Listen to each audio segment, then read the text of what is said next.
মেসেঞ্জারের এই সমস্যা কিভাবে মাত্র 1 মিনিটেই সমাধান করবেন আজকের এই ভিডিওতে শিখতে পারবেন এবং এটি কেন দেওয়া হয়েছে এবং আপনি কোন সেটিংটা করলে আপনার জন্য ভালো হবে সব থাকছে আজকের এই ভিডিওতে।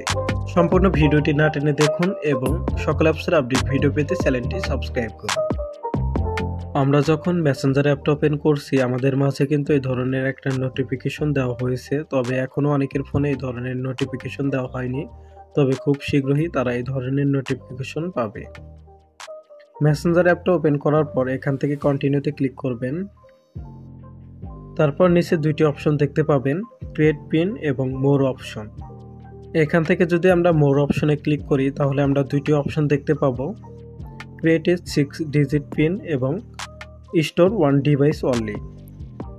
এখান থেকে যদি আমরা প্রথমটা সিলেক্ট করি অর্থাৎ পিন সেট করি তাহলে আমরা যে সুবিধাটা পাবো সেটা হচ্ছে আপনার ফেসবুক আইডি যদি কেউ লগ ইন করে এবং সে যদি চায় আপনি কার সাথে চ্যাট করেন সেটা দেখার জন্য কিন্তু সে মেসেঞ্জারে ক্লিক করবে।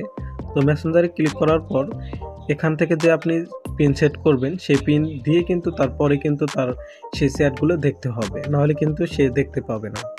এবং দ্বিতীয় নাম্বারটি যদি আপনি সিলেক্ট করেন অর্থাৎ স্টোর 1 ডিভাইস অনলি, এটা যদি সিলেক্ট করেন তাহলে আপনি যে সুবিধাটা পাবেন সেটা হচ্ছে এটা দেওয়ার পর আপনি কোথাও আপনার আইডিটি লগ ইন করতে পারবেন না। কম্পিউটার, ল্যাপটপ অথবা যে কোনো ডিভাইস হোক না কেন আপনি কিন্তু আপনার আইডিটি লগ ইন করতে পারবেন না। যদি লগ ইন করেনও তারপরে কিন্তু আপনি সেই আইডি দিয়ে কিন্তু মেসেজ করতে পারবেন না, শুধুমাত্র আপনার এই ডিভাইস ছাড়া।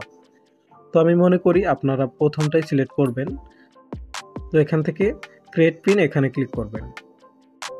তো এখান থেকে আপনি একটা পিন সেট করবেন যেটা আপনার সবসময় মনে থাকবে, অর্থাৎ আপনি যখন ফেসবুক আইডি আপনার লগ ইন করবেন তখন কিন্তু মেসেঞ্জারে যাওয়ার জন্য কিন্তু এই পিনটা আপনার অবশ্যই লাগবে।